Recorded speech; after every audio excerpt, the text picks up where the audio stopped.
Hey guys, we are going to continue our discussion in chapter 1. So I'm going to pick up this discussion around the time of the gold foil experiment. So what I want you guys to do is read in your textbook up to or through the gold foil experiment. So read about the cathode ray tube, read about John Dalton. So familiarize yourself with the history of the atom, and then use this just to really understand and drive home this gold foil experiment, which leads us right into subatomic particles. So where are we at in this discussion? We are at the atom circa 1900. So what did we know about the atom at this point? Well, we knew that atoms were inherently neutral. So if I had a helium atom, we knew that it didn't carry a charge with it. It was just a neutral particle. We had also discovered electrons at this point, and we knew that electrons were negatively charged. So if atoms are neutral, electrons are negatively charged, well, what else is there inside of the atom to balance out that negative charge? And then how is everything arranged? So these were kind of the big questions that were out there floating around. One of the scientists that was seeking to answer this question was J.J. Thomson. And J.J. Thomson presented what we call the plum pudding model. I know that we probably are not familiar with plum pudding, so I've kind of renamed this the blueberry muffin model. So what he proposed is that there was this sphere of positivity, so sphere of positive charge. So in our blueberry muffin model, that might be the breading of the blueberry muffin. And then scattered throughout this sphere of positive charge were these negatively charged electrons. So in our blueberry muffin model, if the breading is the positive charge, the blueberries would be the negative charges kind of scattered throughout. So that was his idea of what an atom looked like. So to prove or disprove this, he had to, of course, put together an experiment. So what he put together was something called the gold foil experiment. So let's break down what this experiment was.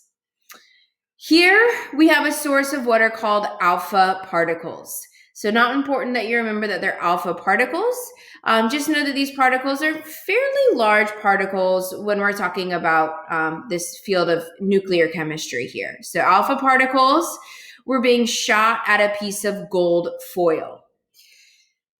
Gold foil. So when we think about a piece of gold foil, think like tissue paper thin. So a piece of gold tissue paper, if you will. So that's how thin this gold foil was. So he shot these alpha particles at the gold foil, and then he had a detector originally just right here behind the gold foil. So just picture at first a little detector right here. So what Thomson proposed was, if the plum pudding model was in fact the correct model, what we would see is a bunch of detections right here on the detector behind the gold foil. So what we would see is these black lines would represent the alpha particles. Those alpha particles would fly straight through our blueberry muffin, or straight through that sphere of positivity. Every once in a while, they may come close to one of these teeny tiny electrons, and that might change their path just slightly, but not too much. It's just a kind of a slight change here. And all these would hit the detector right behind that piece of gold foil, right? So Thomson did this experiment. He shot a series of alpha particles through this gold foil, and what he found is all of those alpha particles did in fact hit back here on the detector. So boom, plum pudding model it is. That's the model of an atom. Or so he thought, right? Did we learn about the blueberry muffin model of an atom? No. So he thought he was finished. He thought he had proved that the blueberry muffin model was the model of an atom. He moved on to something else. He had an undergrad working with him. So the undergrad was like, you know what? Do you mind if I take this experiment and just kind of play around with it a little bit? Just kind of add some pieces to it. J.J. Thompson said, no, go ahead. One of the cool things about being an undergrad and doing research is that you're not pressured to find anything. You can really just explore for exploring's sake.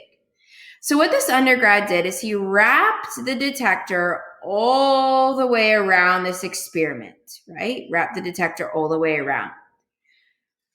And what he expected to find was really a whole lot of nothing, right? So he set the detector all the way around, started shooting these alpha particles at the gold foil.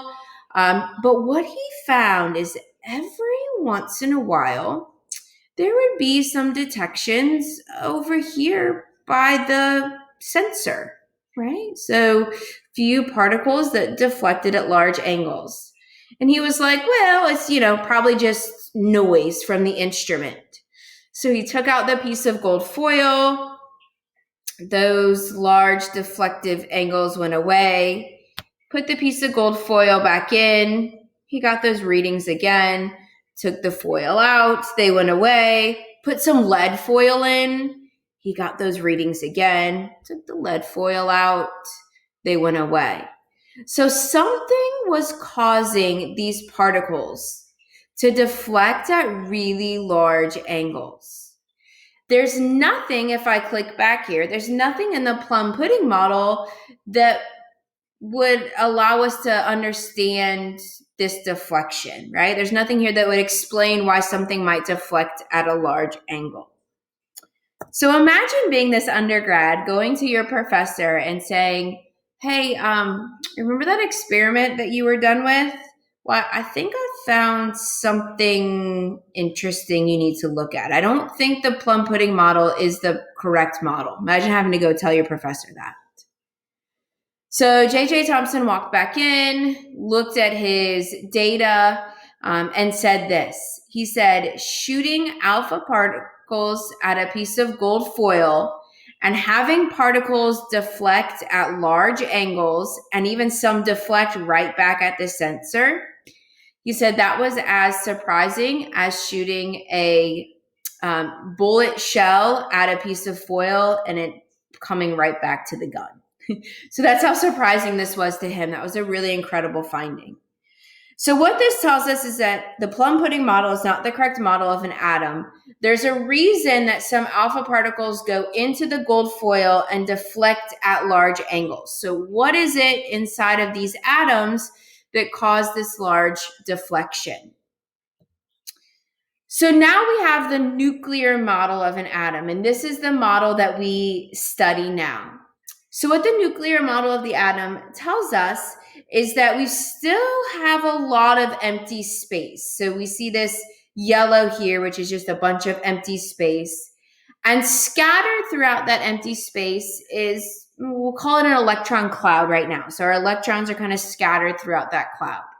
What we'll see in the coming chapters is that cloud is actually very organized, but for now we'll just call it a cloud. So empty space, electrons are scattered throughout.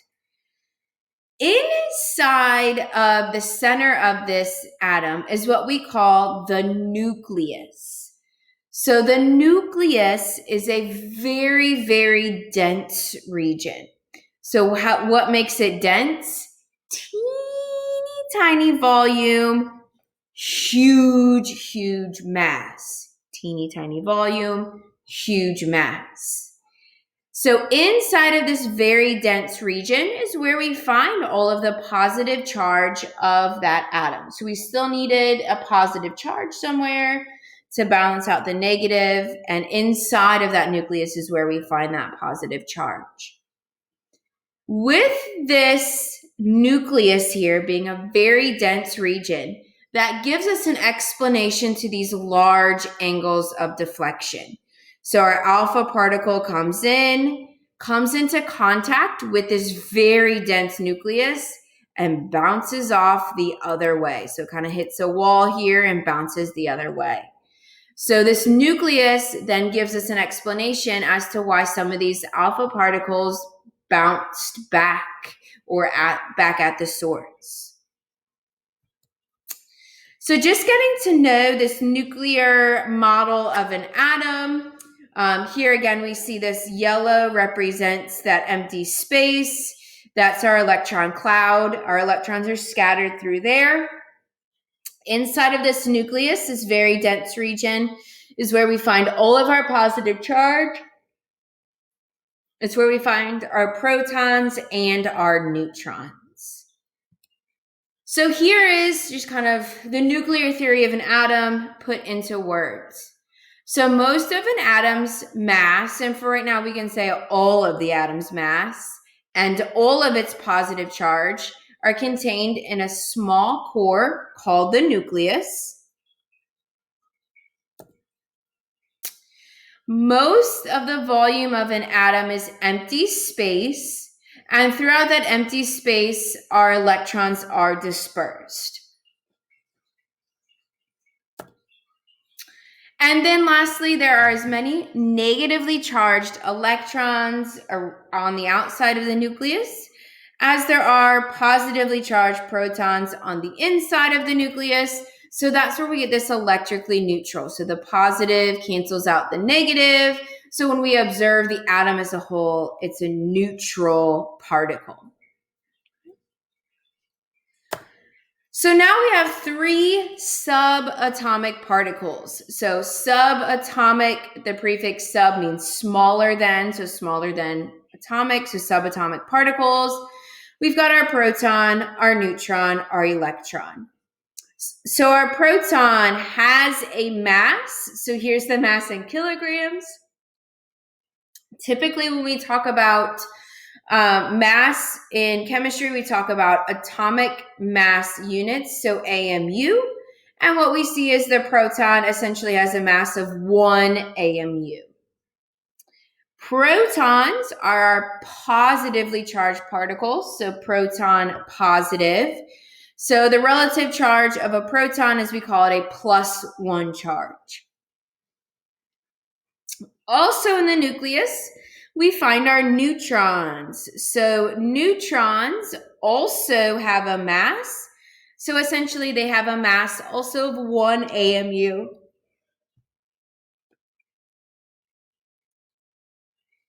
Neutrons, however, are neutral. So neutron, neutral. They do not have a charge. So if I were to take some neutrons out of the nucleus or add some neutrons into the nucleus, we wouldn't affect the charge of that particle at all. But what would we affect? Yeah, we'd affect the mass because those particles have a mass. And then lastly, scattered around the nucleus, we've got our electrons. So electrons, do they have a mass? Technically, yes, electrons have a mass. They're a particle, right? But the mass is so much smaller than that of a proton or a neutron. We essentially say electrons don't have a mass. So essentially it's 0. But what do electrons have? Well, electrons have a charge. And their charge is a -1 charge. Okay. All right, so here we are. We've got atoms. Every atom has protons and neutrons and electrons. So if all of our atoms are composed of the same subatomic particles, well, what makes one atom of one element different from atoms of another element? So which one of those 3 subatomic particles is kind of the defining factor? And the answer is protons. The number of protons defines an atom. So here we see helium and carbon. So in a helium atom will always have 2 protons in the nucleus. It will not have 1 because then it would be hydrogen. It will not have 3. It will always be 2 2 protons. Any atom that has 6 protons in the nucleus will be a carbon atom. So 6 protons in the nucleus, that defines a carbon atom. So number of protons. I have posted under helpful handouts a periodic table. This is a periodic table that you would have been given had you been in the face-to-face class, but instead I've uploaded it to Blackboard. I highly recommend at this point in the semester that you go ahead and print that off and just have it next to you anytime that you study chemistry. The periodic table is going to be your cheat sheet, quote unquote, throughout the semester. So I'm going to teach you some of the rules and regulations of chemistry, and then I'm going to teach you how the periodic table reminds you or tells you about those rules. So the periodic table is going to be your best friend from here on out. So using the periodic table to identify elements to determine number of protons. So atomic number is going to be the number of protons in the nucleus. The atomic number will always be found at the top of a particular element. So looking at your periodic table, you'll see a series of boxes. The number at the top of the box is always the atomic number, or it's the number of protons. It may be top left, it may be top right. This one is top center here. It's always going to be at the top. So what we see is the atomic number for helium is 2. That also tells us that the number of protons in helium is 2. The next thing that you're going to see on the periodic table are these chemical symbols. So chemical symbols are going to be a 1 or a 2-letter symbol that represent a particular element. As we've alluded to before, chemists are lazy. We do not write anything out full. We always use symbols anywhere that we can. So chemical symbols is something that you're going to need to be familiar with. Best way to be familiar with them is just practice with them. Okay. And then the last thing that we're going to see here is the average atomic mass. So the average atomic mass is going to be the mass of this particular element. And in the next video, the next show that I'm going to record, we'll talk about how we came up with that average atomic mass. So that's your introduction to subatomic particles. I hope you guys found this helpful.